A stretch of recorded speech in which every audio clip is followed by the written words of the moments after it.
তিনি বলছেন যে আল্লাহর ধন রাসূলকে দিয়ে আল্লাহ গেলেন গায়েব হয়ে। আল্লাহর ধন রাসূলকে দিয়া গেলেন আল্লাহ গায়েব হইয়া। আল্লাহর ধন রাসূলকে দিয়া গেলেন আল্লাহ গায়েব হইয়া। রাসূলের ধন খাজা পাইয়া, রাসূলের ধন খাজা পাইয়া শুইয়া আছে আজমিরে। কেউ ফিরে না খালি হাতে, খাজা তোমার। রাসূলের ধন খাজায় পাইয়া শুইয়া আছেন আজমিরে, কেউ ফিরে না খালি হাতে, খাজা তোমার দরবারে। এই জাতীয় কথা কোরআন হাদিসের দৃষ্টিতে এর বিধান কি এবং কোরআন হাদিসের দৃষ্টিতে এর মূল্যায়ন কি? প্রিয় দর্শক, এই যে কথাগুলো কিছু শান বা গানের নামে এই ধরনের কিছু কথা সমাজে প্রচলিত রয়েছে এবং সমাজে কিছু মানুষ এগুলো আলোচনা করে থাকে এবং অতি সম্প্রতি কেউ কেউ এই বিষয়টি আলোচনা করে আবার নতুন করে এটিকে মানুষের মধ্যে ব্যাপক আলোচিত বিষয় হিসেবে এটিকে সামনে নিয়ে এসেছে। এখানে যে কথাগুলো রয়েছে মূলত যেহেতু এটা গান এবং সেই গান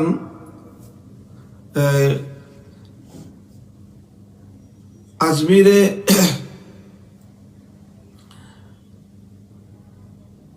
যে আল্লাহর ওলি বুজুর্গ যার কবর রয়েছে খাজা মঈনুদ্দিন চিশতি রহমতুল্লাহ আলাইহি, আমরা জানি তার যে অবদান এবং তার যে কীর্তি, এটি আমাদের এই পাক ভারত উপমহাদেশে একটি কিংবদন্তি।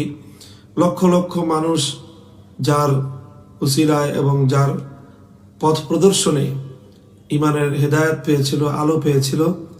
আমরা এবং এই উপমহাদেশের মুসলমান তার কাছে চিরঋণী। ইসলাম এই সমাজে, এই জাতিতে, এই মাটিতে প্রচারের ক্ষেত্রে তার এক বিশাল এবং অনবদ্য ভূমিকা রয়েছে, এ কথা অস্বীকার করার কোনো উপায় নেই। তবে এটিও আবার আমরা জানি যে মঈনুদ্দিন চিশতি রহমতুল্লাহ আলাইহি সহ আমাদের উপমহাদেশে আল্লাহর দিন প্রচার করতে আসা এরকম অনেক আল্লাহর ওলি বুজুর্গানে দিন, শাহজালাল মুজাররদ ইয়ামানি সহ খান জাহান আলী আমানত শাহ, এই জাতীয় আরো অনেক বুজুর্গদের তাদের কবরকে কেন্দ্র করে পরবর্তীতে তাদের এক শ্রেণীর ভক্ত এবং অনুসারীরা এমন অনেক কার্যকলাপ তারা শুরু করেছেন বা এমন অনেক কার্যকলাপের তারা সেখানে পশরা সাজিয়েছেন যেগুলো ইসলামের দৃষ্টিতে এর অনেকটাই স্পষ্ট শিরক, আর এর মধ্যে অধিকাংশই হলো বিদআত। তো কাজেই সেই সকল শিরক এবং বিদআতের দায় অবশ্যই মরহুম সেই সকল আল্লাহর ওলি বুজুর্গানে দ্বীনের উপর বর্তাবে না, বরং তাদের সেই অযোগ্য এবং অনাহুত সেই সকল অনুসারীদেরকে দায় গ্রহণ করতে হবে যারা এই সকল আল্লাহর ওলিদের কবরকে কেন্দ্র করে এই জাতীয় শিরক এবং বিদআতের আখড়া সাজিয়েছে।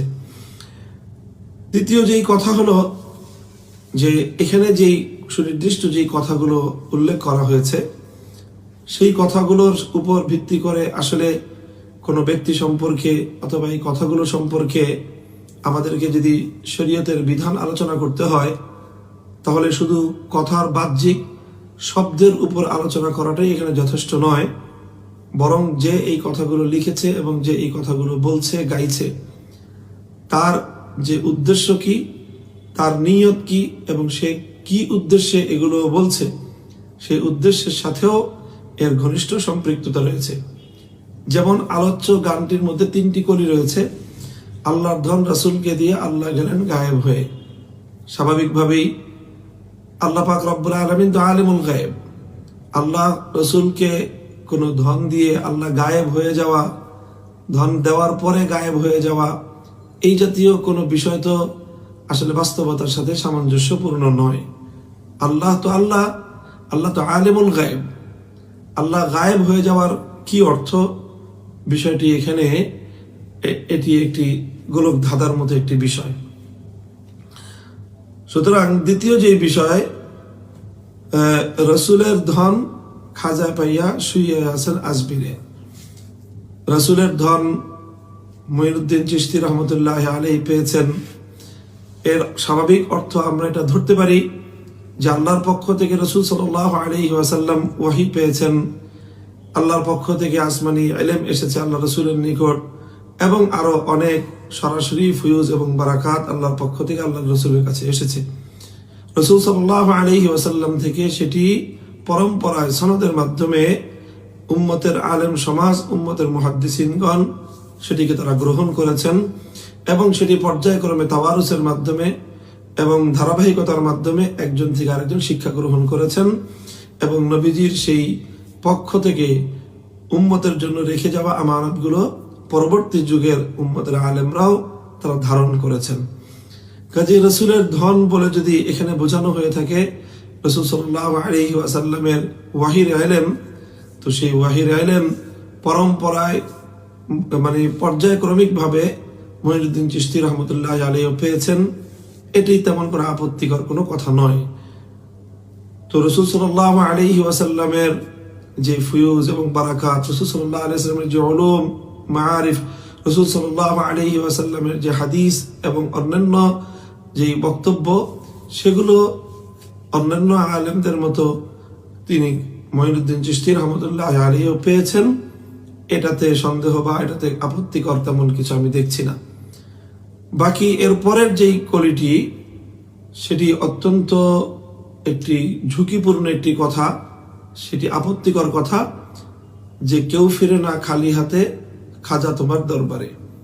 অর্থাৎ মুঈনুদ্দিন চিশতি রহমতুল্লাহ আলাইহিকে উদ্দেশ্য করে বলা হচ্ছে যে তার দরবার থেকে কেউ খালি হাতে ফেরে না, যেই যায় তার কাছ থেকে কিছু পেয়ে যায়। তো মুঈনুদ্দিন রহমতুল্লাহ আলাইহি তিনি আল্লাহর একজন ওলি এবং বুজুর্গ। আমরা আশা করি আল্লাহ রাব্বুল আলামিনের নিকট তিনি অতি অনেক উচ্চ মর্যাদা সম্পন্ন নৈকট্যপ্রাপ্ত একজন মহান ব্যক্তি। কিন্তু তিনি মৃত্যুবরণ করার পরে কোনো মানুষের কোনো উপকার করা, কোনো মানুষের কোনো ক্ষতি করা, এর কোনোটাই ওনার ইখতিয়ারের মধ্যে নেই। সুতরাং এই যে কেউ ফিরে না খালি হাতে খাজা তোমার দরবারে, এটা মূলত আল্লাহ পাক রব্বুল আলামিনের যে শান, আল্লাহর যে মাকাম, আল্লাহ পাকের যে ইস্তিগনাইয়াত, ওয়াহদাহু লা শারীকা লাহু, এই চেতনার সঙ্গে এই কথার বাহ্যিক অর্থ এবং এর যে স্বাভাবিক যে অর্থ, সেই অর্থের দিক থেকে সেই কথার সাথে অনেকটাই সাংঘর্ষিক হয়ে যায়। আল্লাহ পাক রব্বুল আলামিন কোনো বান্দার কাছে বান্দাকে মুখাপেক্ষী করে তৈরি করেননি, এবং বান্দার কাছ থেকে এইভাবে গ্রহণ করার জন্য, বিশেষ করে বান্দার মৃত্যুর পরে তার কাছ থেকে গ্রহণ করার জন্য ইসলামী শরীয়তের মধ্যে কোনো নির্দেশনা এবং কোনো উপদেশও দেওয়া হয়নি। বরং আল্লাহ রাসূল সাল্লাল্লাহু আলাইহি ওয়াসাল্লামের সুপ্রসিদ্ধ হাদিস রয়েছে ইবনে আব্বাস রাদিয়াল্লাহু তাআলা আনহু থেকে। সেখানে রাসূল আকরাম সাল্লাল্লাহু আলাইহি ওয়াসাল্লাম বলেছেন, ইয়া গোলাম ইন্নী উআল্লিমুকা কালিমাতিন ইহফাজিল্লাহ ইয়াহফাজকা ইহফাজিল্লাহ তাজিদহু তুজাহাকা ওয়া ইযা সাআলতা ফাসআলিল্লাহ ওয়া ইযা ইসতাআনতা ফাসতাঈন বিল্লাহ।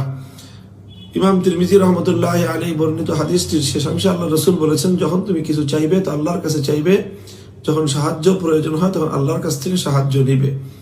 সুতরাং যেখানে ইমানদারদেরকে আল্লাহ রাসূল সাল্লাল্লাহু আলাইহি ওয়াসাল্লাম শিক্ষা দিচ্ছেন আল্লাহর কাছ থেকে সাহায্য নিতে, আল্লাহর কাছ থেকে সহযোগিতা নিতে, তৌফিক চাইতে, কোনো কিছু চাইলে আল্লাহর কাছে চাইতে, সেখানে একজন মৃত মুসলিম ব্যক্তির কবর থেকে কেউ ফিরে না খালি হাতে, এই জাতীয় কথা, এটি অবশ্যই অত্যন্ত আপত্তিকর এবং ক্ষেত্র বিশেষে এটি শিরকের কথায়ও পরিণত হতে পারে।